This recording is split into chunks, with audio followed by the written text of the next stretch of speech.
다 같이 기도드리겠습니다.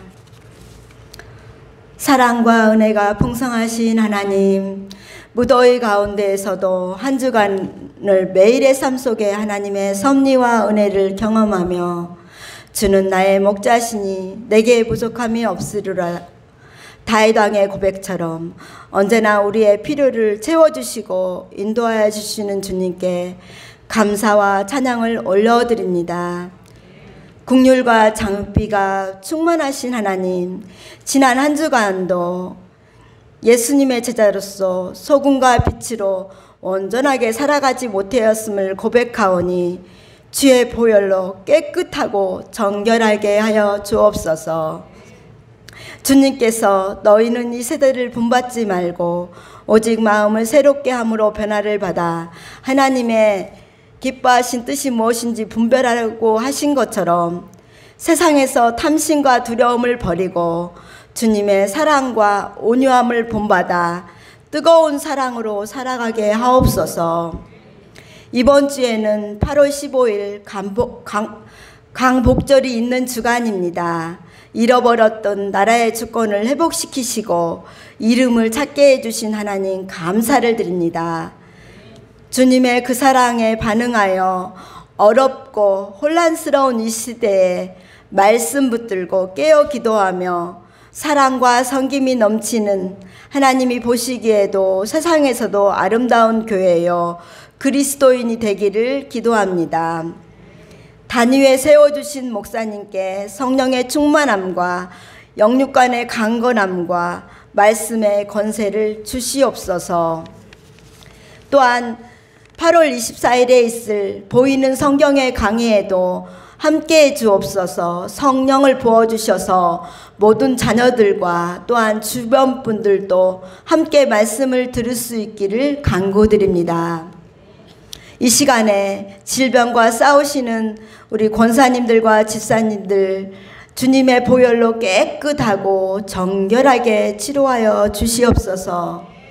또한 이 무더위에 먼 곳에서 예배드리려고 오신 우리 김정재 성도님과 모든 분들에게 오고 가는 길 가운데 은혜와 기쁨을 주옵시고 늘 강건함을 허락하여 주시기를 간구드립니다. 이 모든 말씀 길리요 진리요 생명이 되시는 주 예수 그리스도의 이름으로 감사하며 기도드립니다. 아멘.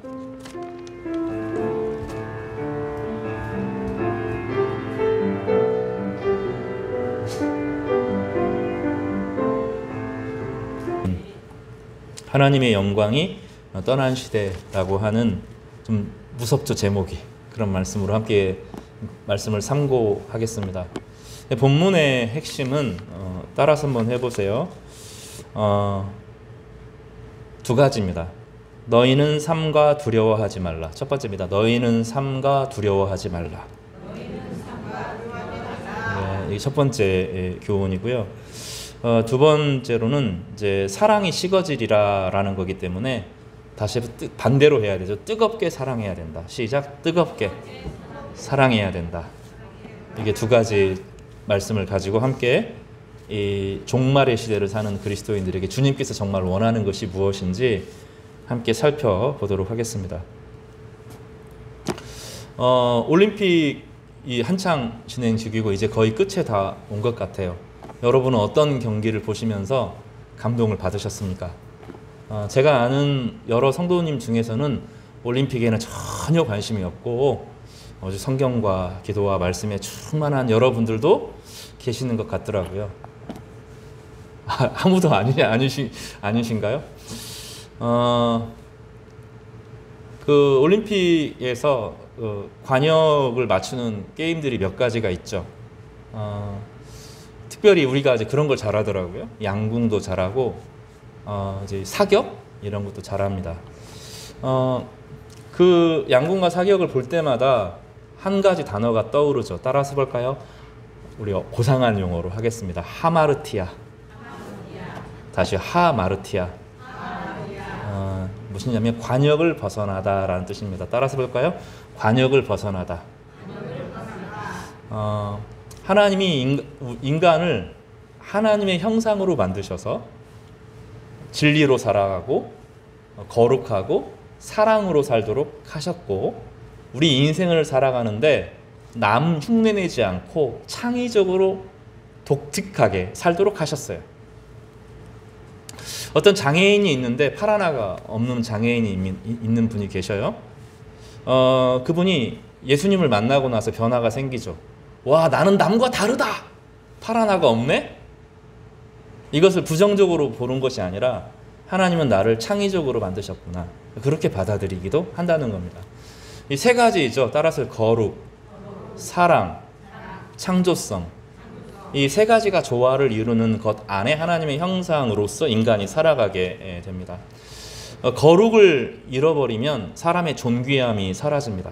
거룩은 경계 지키를 말하는데 죄의 경계를 넘어서지 않는 것을 말합니다. 사랑이라고 하는 것은 타인을 사랑하는 것입니다. 하나님이 나를 사랑하심으로 그 사랑을 받아서 타인을 귀히 여길 줄 아는 것이 사랑입니다. 자기를 자기가 귀히 여기는 것을 성경에서는 사랑이라고 부르지는 않습니다. 타인을 사랑하는 것이 사랑입니다. 그래서 자기 욕망을 비우고 타인을 사랑하는 사랑으로 충만하게 되는 거죠. 그리고 그런 것 가운데서 거룩과 사랑의 기초에서 남과 다른 하나님이 나에게 주신 비전을 발견하고 살아가는 것이 인생입니다. 그런데 하마르티아라고 하는 것은 그 관역이죠. 하나님의 형상이라고 하는 관역을 향하여 우리가 날아가는 것에서 비껴나가는 것을 말합니다. 그러면 관역을 비껴나가면 처음에는 잠깐 비껴나가지만 나중에는 어떻게 됩니까? 처음에는 똑같이 쏘는 것처럼 보여도 조금 방향이 달라지면 휙 꺾여서 가는 거죠. 그거를 죄라고 부릅니다. 우리가 죄라고 하는 것은 하나님의 형상, 하나님께서 우리의 주신 비전과 목표와 이 모든 것을 상실하는 것인데, 거룩을 상실하고 사랑을 상실하고 창조성을 상실하는 방식으로 나타나게 됩니다. 이것을 죄라고 부르는데, 예수께서 마태복음 1장에 예수는 자기 백성을 자기 죄에서 건진다 그랬어요. 이 죄에서 건진다라고 하는 것은 죄 짓고 죽어서 지옥 갈 수밖에 없는 사람을 천국 가게 한다라고 하는 큰 목표가 있죠. 그러나 그 과정에서 단지 천국만 가게 하는 것이 아니라 죄와 죄의 권세와 죄의 중독과 죄의 악함과 죄의 권세에서부터 풀어준다는 뜻을 갖습니다. 그래서 예수님 안에서 우리의 인생에서, 우리가 인생을 살아가는 동안에 죄의 책임에서부터, 죄의 두려움에서부터, 죄의 결과에서부터, 죄가 가지고 있는 권세에서부터, 죄가 가지고 있는 중독에서부터 자유롭게 해줍니다. 그래서 우리 인생을 살아가는 동안에 점점점 거룩해집니다. 거룩하게 되어야 된다 이게 아니라 주님 안에서 거룩하게 됩니다. 주님 안에서 사랑을 회복하게 됩니다. 주님 안에서 상조성을 회복하는 인생을 살게 됩니다. 그래서 예수께서 십자가에서 죽으셨다는 것은 죽어서 지옥에 가야 될 우리를 천국으로만 이끄는 것이 아니라 우리 인생을 살아가는 동안에 죄의 노예가 되어 있고 죄의 권세에 매여 있고 죄의 중독에 매여 있는 모든 것을 풀어주어서 자유롭게 하고 흩어졌던 비틀었던 삶의 방향을 다시 회전으로 획 바꾸셔서 날아가는 화살을 딱 움켜쥐고 그 관역에 꽂게 하시는 거죠. 우리의 인생의 많은 불행은 죄에서부터 옵니다. 그런데 예수 그리스도 안에서 주님께서 우리를 죄에서부터 자유롭게 하시기를 바랍니다. 이 2024년 이 가을에 말씀과 기도 가운데 여러분에게 죄의 권세에서부터의 자유, 죄의 중독으로부터의 자유를 얻게 하시고 거룩과 사랑과 창조성을 회복하는 은혜가 우리 모두에게 임하기를 간절히 바랍니다. 오늘 본문은 그 배경이 이렇습니다. 예수님의 제자들이 갈릴리 사람들입니다. 갈릴리 촌 사람들입니다. 큰 건물들이 있는 것도 아니고 명성이 많이 있는 것도 아니고 뭐 대단한 문명이 있는 것도 아닙니다. 그런 예수님께서 그 사람들을 데리시고 갈릴리 북쪽에서부터 남쪽 예루살렘까지 긴 여행을 하셨습니다. 그런데 분위기가 완전히 다릅니다.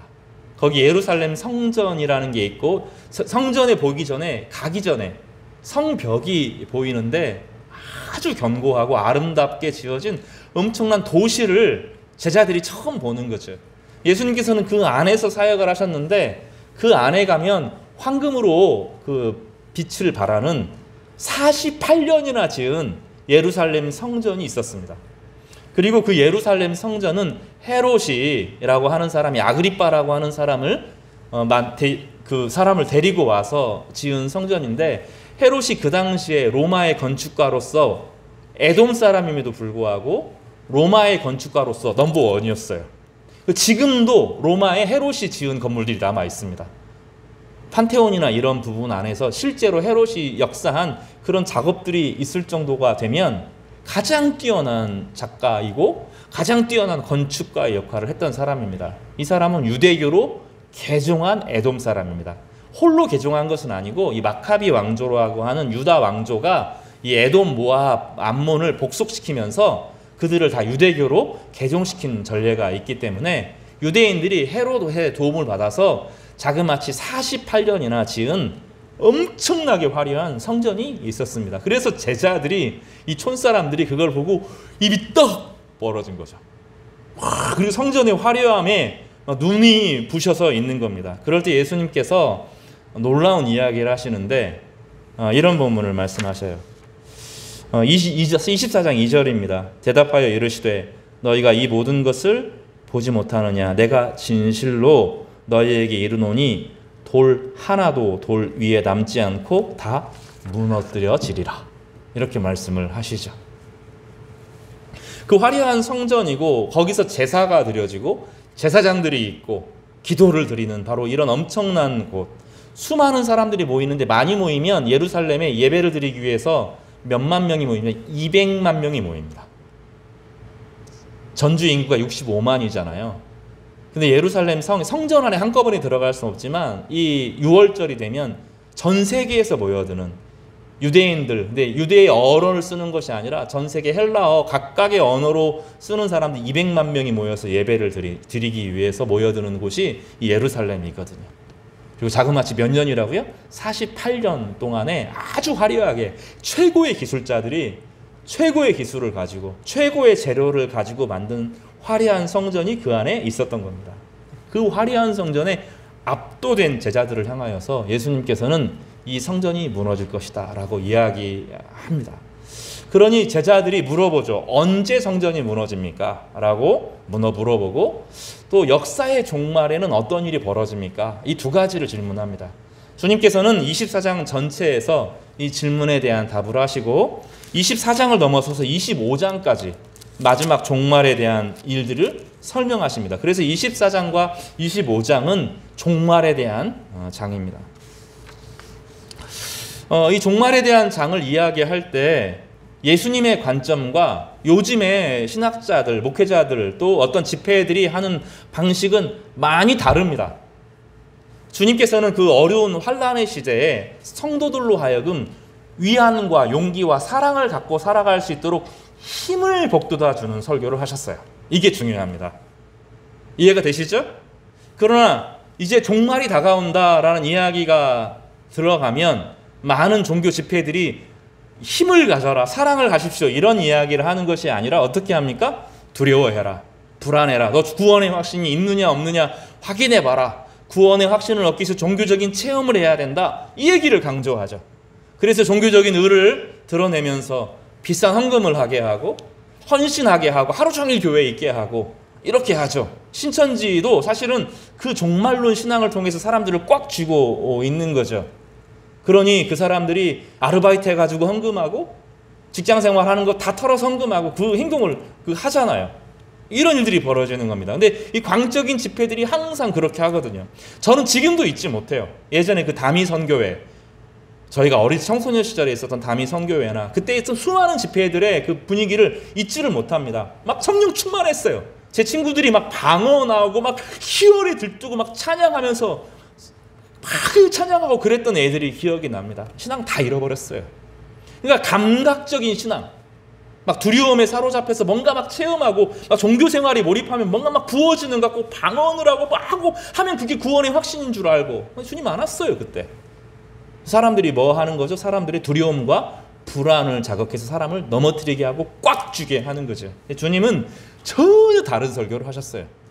지난번에 제가 설교를 할 때 어떤 내용을 했냐면 마태복음 25장, 24장에서 시작해서 25장 얘기를 하면서 지극히 작은 자에게 한 것이 나에게 한 것이다 하면서 마지막 날에 드러나는 것이 자기를 챙기는 이기적인 마음에 사로잡히고 두려움에 빠진 사람들을 향하여서 주님은 그게 신앙이 아니라 지극히 작은 자에게 사랑의 친절을 베푸는 것이 그것이 하나님의 삶의 방식이다. 이 말씀을 하시면서 무엇을 강조하셨어요? 따라서 해볼까요? 사랑.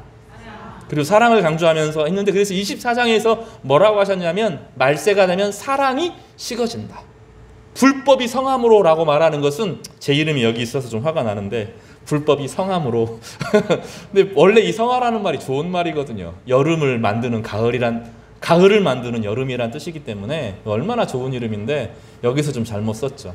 불법이 이겨요. 정의가 이기는 것이 아니라 불법이 자꾸 세상을 이기는 것처럼 보이죠. 그럼 사람이 내가 정의롭게 살아야 되나?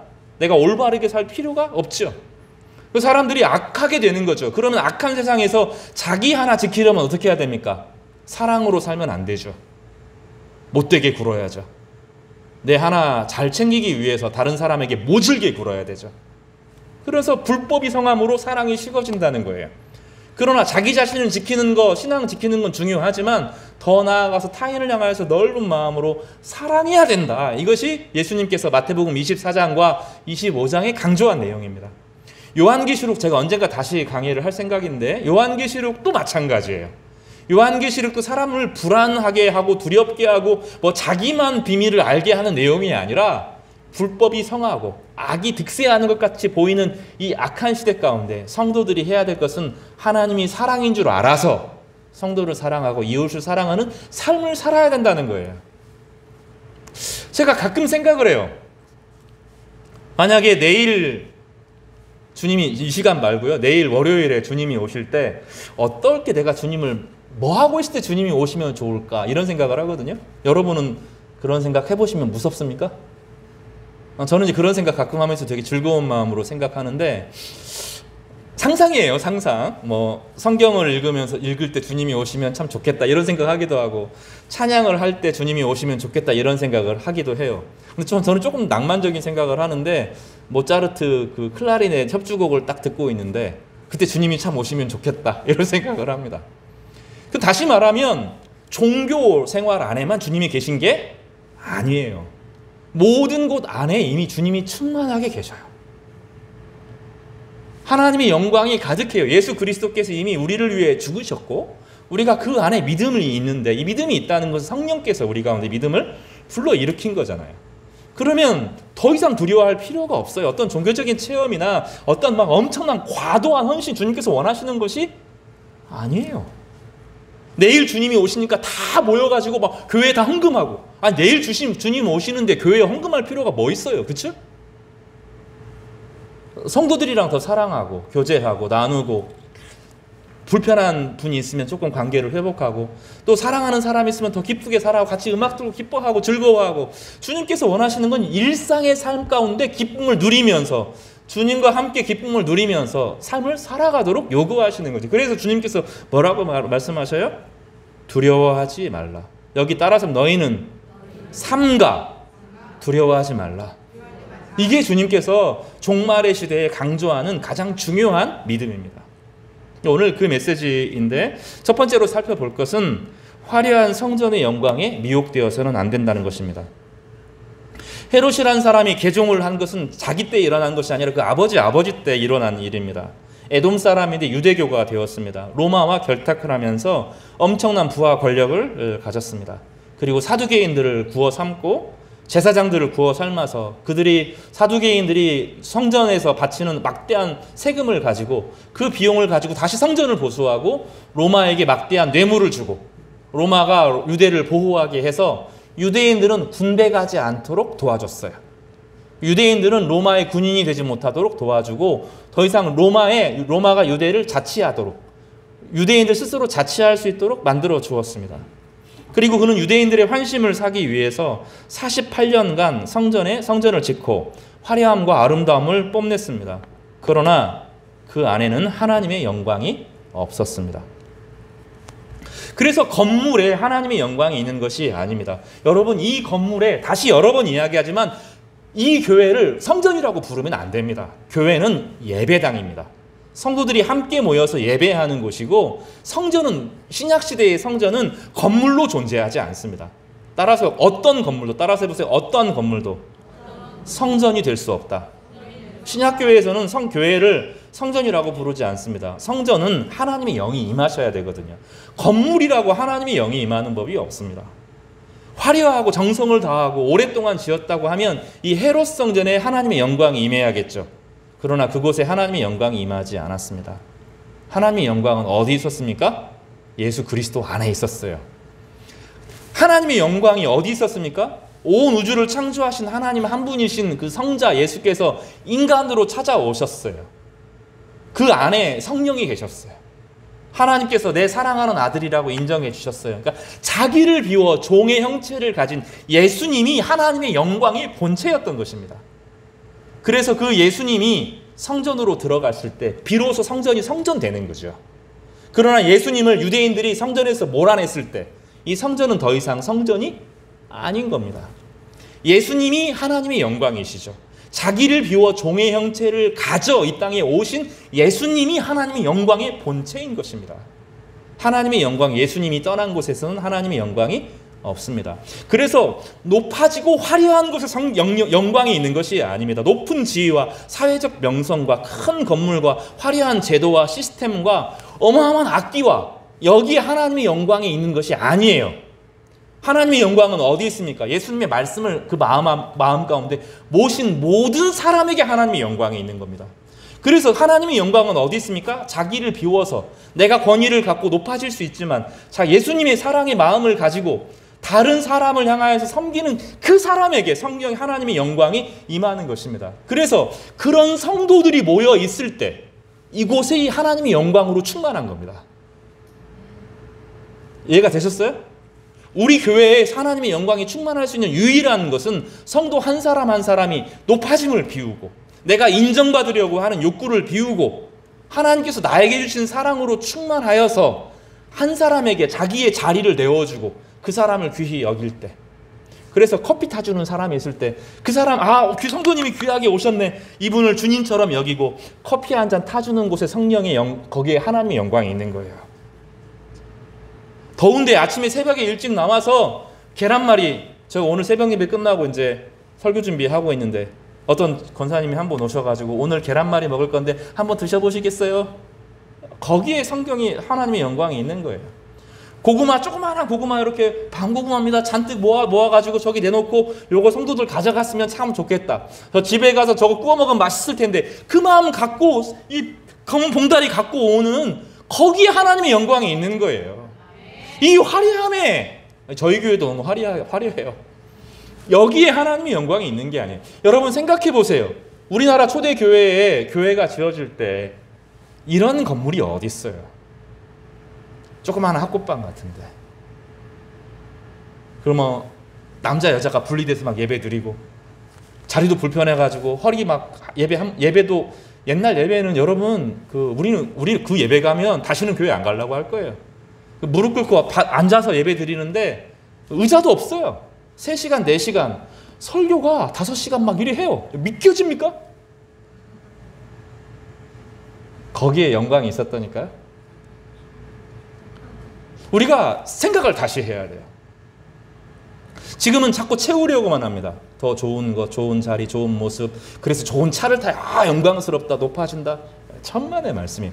주님이 어떻게 해서 하나님이신데 온 우주를 창조하시고 모든 곳을 운행하시는 우주에 막 46억 년, 막 100억 년 이런 빛을 가는 속도로 갈 수도 없는 그 거대한 우주를 만드신 분이신데 그분이 인간이 되셔서 마구간에 누이시고 인간의 모든 죄를 짊어지고 십자가를 지실 때 거기에 하나님의 영광이 있는 거예요. 자기의 종의 형체를 지녀 사람과 같이 되었으니 이게 하나님의 영광의 본체인 것입니다. 거기에 영광이 있는 거예요. 지금 시대에 아무리 뛰어난 악기를 가지고 그 뛰어난 찬양 사역자가 나온다고 해도 잠깐이에요. 잠깐. 요즘에는 잠깐이에요. 찬양 집회 끝나고 뭐 며칠 가지도 않아요. 잠깐 그 순간 반짝하고 좋아요. 아니라니까요. 진짜 우리 가운데 영광이 충만할 수 있는 것은 자기를 비워 그리스도처럼 되어갈 때입니다. 주님께서는 이 가짜 성전이라는 거죠.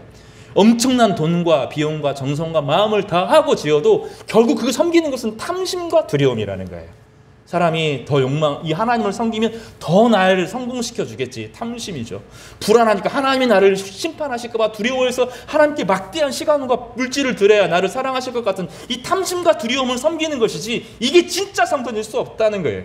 성전은 예수님이 성전인 거예요. 예수님을 모시는 우리가 성전이고, 예수님의 방식을 따라서 살아가는 하루하루의 삶이 성전이에요. 그러면 어떤 일이 벌어집니까? 삶의 모든 곳에 예수님을 모시고 살아가는 모든 삶이 아름다워집니다. 보는 모든 것 가운데 하나님의 영광이 경험되어집니다. 여러분 경험해 보시기 바랍니다. 진짜 꽃이 웃을 겁니다. 방긋 안녕 성도님 하고 웃을 거예요. 바람이 방긋하고 시원하게 하면서 안녕하세요 오늘도 잘 계셨습니까 하고 바람이 인사를 할 겁니다. 햇볕이, 비가, 삶의 모든 곳 가운데 하나님의 영광이 가득한, 하나님과 내가 아주 가까워지는 그런 은혜를 경험하게 될 겁니다. 그래서 하나님의 영은 항상 낮은 곳에 임합니다. 높은 곳이 아니라 낮은 곳에 임하고, 섬기는 곳에 임하고, 희생하는 곳에 임하고, 진리를 가지고 살아가는 사람들에게 임하는 것입니다. 그래서 주님은 뭐라고 하셨어요? 돌 위에 돌 하나 남지 않겠다. 역겹다는 거예요. 예레미야서의 말씀을 다시 인용하시면서 이 성전, 여기서 드리는 예배 역겹다는 거예요. 다 높아지려고 하고 탐심과 두려움을 섬기는 이 예배가 예배일 수 없다는 거죠. 그 화려한 막 시스템 갖춰있고 제도적으로 갖춰져 있고 막 찬양대가 다시 다윗 시절처럼 막 빵빵빵빵 하고 막 이러는데 아니라는 거예요. 아무도 비우려고 하는 사람이 없는, 이것은 자기를 희생하려고 하지 않고 탐심과 두려움 앞에 쩔쩔매는 이 성전이 성전일 수 없다라고 주님께서는 말씀하셨던 것입니다. 성도 여러분, 우리 안에 하나님의 영이 충만하시기를 바랍니다. 정말로 낮아지시는 신앙, 주님을 닮아서 살아가시는 우리 하루하루가 되시기를 간절히 바랍니다. 두 번째로 오늘 본문에서 이야기하는 것은 재난과 거짓의 시대의 징조들을 설명합니다. 여러 가지가 있는데 거짓 그리스도들이 등장한다. 왜 거짓 그리스도들이 등장할까요? 사람들이 두려우니까, 삶이 막 점점점 어려워지는 것 같은데 뭔가 의지할 대상이 필요하니까 나를 의지하십시오 하는 사람들이 등장한다는 거죠. 뭔가 막 불안한 징조들이 막 일어나는, 난리와 소문들이 일어난다는 것입니다. 민족과 나라들이 전쟁을 한답니다. 그리고 기근이 임하고, 전쟁이 나면 기근이 임할, 땅이 타버리기 때문에 흉년이 임하게 되죠. 당연하게. 그리고 땅만 흉년이 임하는 것이 아니라 땅 전체가 흔들리는 지진이 임한다는 것입니다. 그리고 큰 박해가 일어나고 성도들을 세상이 미워하게 될 거다라고 말합니다. 그런데 이때가 끝은 아니라 재난의 시작이라는 것입니다. 이 본문이 우리 상황과 되게 유사하지 않아요? 끝까지 들어보셔야 돼요. 러시아와 우크라이나의 전쟁이 이렇게 길어질 줄 몰랐죠. 처음에는 유럽 사람들이 우크라이나 도와야 된다 그랬어요. 근데 도우면 도울수록 재산이 빠져나가죠. 점점점 빠져나갑니다. 그리고 가스 공급이 러시아에서 와야 되는데 안 되니까 가스, 전기 요금이 폭등을 하죠. 그 사람들 마음이 강팍해지죠. 근데 거기에 이민자들이, 아프리카에서 온, 이슬람에서 온 이민자들이 유럽에 꽉 차죠. 이번에 어떤 일이 있었습니까? 여러분 모르실 거예요. 올림픽에 지나갔으니까. 영국 전 지역에 폭동이 일어났습니다. 그 어린아이 3명을 영국에서 태어난 이슬람 사람이 죽였거든요. 근데 그 사건이 오도되면서 외국에서 온 이민자가, 흑인 이민자가, 그 이슬람 이민자가 아이들을 죽였다, 이런 악소문이 벌어져가지고 영국 전체가 불바다가 됐어요. 그래서 군대들이 동원되고, 모르셨군요.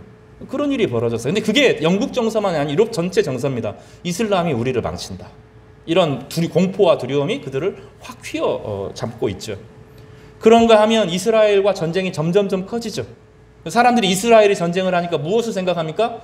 아마겟돈을 생각을 하죠. 요한계시록에 보면 아마겟돈 전쟁이 일어나고 최후의 전쟁이 온다. 근데 왜냐하면 아마겟돈은 무깃도라고 하는, 무깃도에 대한 구약 성경이 무깃도라고 하는 장소를 이제 헬라어로 읽으면 아마겟돈이 되거든요. 무깃도에서 어떤 일이 있었냐면, 옛날에 유다가 망하기 직전에 전 세계 최강대국이 두 강대국이 붙어요. 하나는 바벨론 제국과 이집트 왕국이 무깃도에서 전쟁을 합니다. 그때 한쪽이 약하면 방어를 할 텐데 둘 다 강했어요. 바벨론과 이집트가 둘 다 세상이 제일 커서 이제는 통일해가지고 자신 만만한 겁니다. 그러니까 수비를 안 하고 둘 다 공격을 한 거죠. 공격을 해서 어디서 부딪히냐면 이스라엘의 무기또라고 하는 곳에서 부딪혀요. 근데 그것을 가지고 요한계시록에서 세계 왕들이 무기또에서 전쟁을 하면 그때 세계 종말이다. 요 얘기를 하거든요. 막 두려운 마음이 막 생기죠. 제가 그 얘기를 하려고 하는 게 아니에요. 주님께서는 이런 일들은 늘 있다는 거예요. 특별한 일이 아니라 그런 일들은 늘 있고 이제 재앙의 시작점이라는 거예요. 사실은 여러분 2000년 역사 가운데 전쟁은 항상 있었어요. 1차 대전도 있었고 2차 대전도 있었고 1차 대전, 2차 대전과 공산주의가 막 등장할 때도 있었고 공산주의가 등장할 때는 이 세대주의자들이 뭐라고 말했어요? 저게 적그리스도라고 그랬어요. 지금 이제 공산주의가 흐지부지해지니까 뭐라고 말합니까? 아 저게 아닌가 배 이 산으로 갔더니 아닌가 배요 하고 다른 산으로 가야 된다는 그 말만 바꾸죠. 그 사람들을 계속 부추겨요. 아 저게 적그리스도가 아니고 EU가 저기 EU 연합이 그 적그리스도인가 봐 막 그랬어요. 지금은 또 EU도 아니고 이슬람이 적그리스도인가 봐 그런 얘기 합니다. 아닙니다. 다 따라서 볼까요? 돈이 신이다. 바벨론 나중에 보면 예수님도 돈신을 섬긴다 그랬고 요한계시록에서 나온 것도 결국 인간의 욕망을 섬기는 돈이 지배하는 것을 말합니다. 하나님을 거역하는 것은 결국 돈으로 귀결되어지고 돈이 권력을 장악하게 되는 시대가 온다는 거죠. 적그리스도는 다른 게 아니라 돈입니다. 돈. 666이라고 하는 것이 나오잖아요. 인간의 숫자. 이게 아니고요. 그 구약 성경에 나와요. 구약 성경에 솔로몬이 타락해서 자기 권력을 과시하면서 1년에 조세를 걷는데 666달란트를 걷어요. 666달란트는 사람이 권세가 많아져서 돈이 지배하는 사회를 만들고 솔로몬이 타락하고 나니까 그 선한 왕이 타락해서 돈을 섬기는 이 사람이 됐을 때 그거를 666이라고 부르는 겁니다. 근데 그 바코드가 666이다. 그런 게 아니라니까요. 그 다 신비적이고 미신적인 일들입니다. 사람이 욕망이 빠지는 것을 말해요. 하나님의 경외함을 아니라 하나님을 경외함으로 참된 인간의 본성을 가지고 살아가지 않고 결국 하나님의 형상을 잃어버리고 육신이 되어서 살아가는 삶, 이것을 666이라고 부르는 거죠. 그런 그런 세상에서 하나님의 백성으로 살아가는 게 참 어려울 거다. 그 얘기를 하는 것입니다. 그래서 본문이 이야기하는 것은 특별한 일이 아닙니다. 예수 그리스도 이후에 항상 있었던 일이에요. 왕과 왕들은 항상 싸웠고, 그렇죠? 제국과 제국은 항상 싸웠고, 교회를 대적하는 세력들은 늘 일어났고, 교회는 늘 타락했어요. 여러분, 교회는 늘 타락했어요. 2000년 역사는 교회의 타락사라고 할 수 있어요. 어느 한 번 건강한 적이 없어요. 늘 타락하고, 늘 하마르티하고, 늘 벗겨지고, 늘 무너지고, 늘 파결했어요. 중요한 것은 무엇입니까? 시간은 늘 우리를 파괴하고 무너뜨리게 한다는 거예요. 무엇이 문제입니까? 그게 끝이 아니라는 거예요. 늘 하나님은 개입하시고 늘 간섭하셔서 타락한 교회를 다시 일으키시고 하나님께서는 다시 성도들을 회복시키시고 부흥을 주시고 기도의 응답을 통해서 하나님의 영광을 사모하는 성도들을 늘 일으켜서 역사를 계속 하셨다는 거예요. 그래서 뭐라고 말하죠? 너희는 삼가 두려워하지 말라라는 거예요. 우리가 종말 시대를 살아갈 때 항상 무엇을 생각해요? 두려워해서는 안 된다는 거예요. 주님이 오시면 얼마나 좋은 일이에요. 그죠? 모든 악이 떠나고 모든 죄가 떠나고 모든 사탄의 권세가 떠나고 이제 주님의 영광으로 가득한 세상이 오는데 뭐가 두려운 일입니까? 그렇죠? 그리고 이 땅을 살아가는 동안 예수님 안에서 하나님의 영광이 낮아지고 비우려고 하는 순간에 모든 순간에 하나님의 영광을 우리 가운데 불러주시는데 찬양 가운데 그런 비움 가운데 드리는 작은 찬양 하나, 그 비움 가운데 읽는 성경 한 구절, 그 비움 가운데 있는 성도들과의 만남 하나, 그 하나 가운데 하나님의 영광이 꽉 차 있는데 뭐가 두렵냐는 거예요. 하나님께서 우리 삶을 계속 이끌어 가실 텐데, 우리 역사를 계속 지속하실 텐데, 종말이라고 하는 것도 아름다운 완성이지 우리의 끝이 아닌데 새로운 시작을 여는 것인데, 성도들을 우리가 장례 예배를 드릴 때마다 그 하나님의 영광을 늘 경험했는데 무엇가 두렵냐는 거죠. 그래서 뭐라고 말씀하십니까? 두려워하지 말라고 이야기합니다. 재난의 시대와 징조가 임할 때, 저기 막 이스라엘의 전쟁이 일어나고 막 수많은 곳에 전쟁과 기근이 일어날 때 점점점 끝을 향해 나아가는구나. 그러나 이 시기 가운데 나는 두려워하지 않고 사랑으로 살아야겠다 결심하시는 우리 성도들 되시기를 바랍니다. 마지막인데요. 세 번째로 그 시절에 무엇을 해야 되는지 설명합니다. 12절에 보면 같이 읽어보겠습니다. 시작. 불법이 성함으로 많은 사람의 사랑이 식어지리라. 그러나 끝까지 견디는 자는 구원을 얻으리라. 그러면 여기서 끝까지 견디는 사람은 무엇을 견디는 사람입니까? 본문이 어렵지 않아요. 사랑이 식어지는데 사랑을 끝까지 가지고 살아가는 사람을 말하는 거죠. 그래서 끝까지 견디는 자는 사랑으로 끝까지 살아가는 거예요. 삶이 어려워지면, 삶이 강팍해지면 자기 하나 지킨다고 남이 미워져요. 그렇지 않나요? 마음이 여유가 있고 막 풍성하고 전주 사람들의 인심이 후한 이유는 그동안 별 어려움이 없이 농사가 잘 되고 막 태풍이 오고 뭐가 와도 이 김제평화에는 늘 잘 됐잖아요. 그 사람들이 인심이 후한 거예요. 늘 후하게 살다가 자신의 삶이 어려움이 오고 경제적으로 어려우고 사업이 어려워지고 또 하나의 자리를 가지고 막 싸워야 되고 이러면 독해지잖아요, 사람이. 불법이 성해지고 정의가 무너진 것 같은 사회에서 내가 정의를 가지고 살아가는 것이 어렵고 괴롭고 힘들어지죠. 그래서 우리 가운데 무엇을 포기한다는 거예요? 타인을 향한 뜨거운 사랑을 포기한다는 거예요. 그 우리의 기도는 어떻게 돼야 돼요? 하나님, 어떠한 경우에도 내가 미움이 나를 이끌어가지 않고 어떠한 경우에도 하나님이 나를 예수 그리스도 안에서 십자가의 사랑으로 사랑하시는 그 뜨거운 사랑을 가지고 살아가게 해주십시오 라는 것이 우리의 기도 제목이 되기를 바랍니다. 우리의 기도는 자꾸 이상해요. 두려움에 빠져서 기도해요. 늘 두렵고 탐심, 이 두 가지가 우상 숭배를, 이 두려움과 탐심을 합치면 우상이라 그랬잖아요. 두려움과 탐심에 그것에 져서 기도하는 것이 아니라 하나님께서 내 삶을 아름답게 하실 것이므로 나는 오늘도 주님의 사랑을 가지고 사랑하게 해주십시오. 우리가 손양원 목사님 같이 사랑의 원자탄 이런 건 못하더라도 그 위대한 시기잖아요. 여순 사건 때 자기 아들 죽인 사람을 자기 양자로 입양하는 주님께서 우리 가운데 그 수준 원하시지 않거든요. 진짜 하나님께서 은혜 부어주시니까 그것도 한 것이지만 최소한 나 하나 지키는 것 때문에 타인을 미워하고 시대 분위기가 자꾸 부추기죠.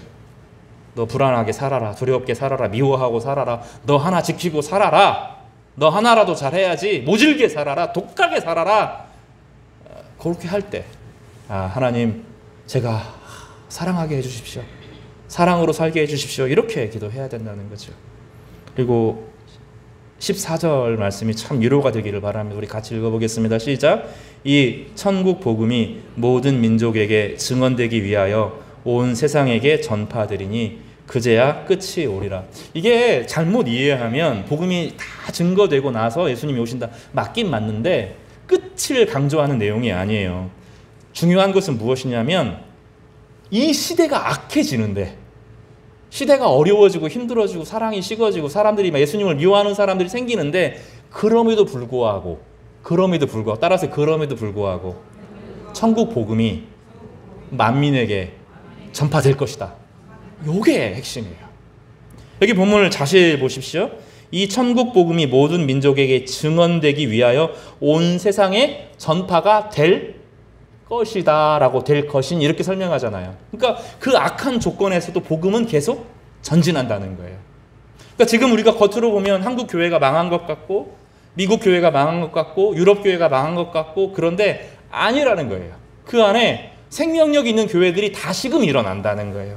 그리고 복음을 알지 못하는 이슬람 세력이 막 엄청나게 영원할 것 같은데 그 안에 내부에 들어가 보면 복음이 증거되고 있다는 거예요.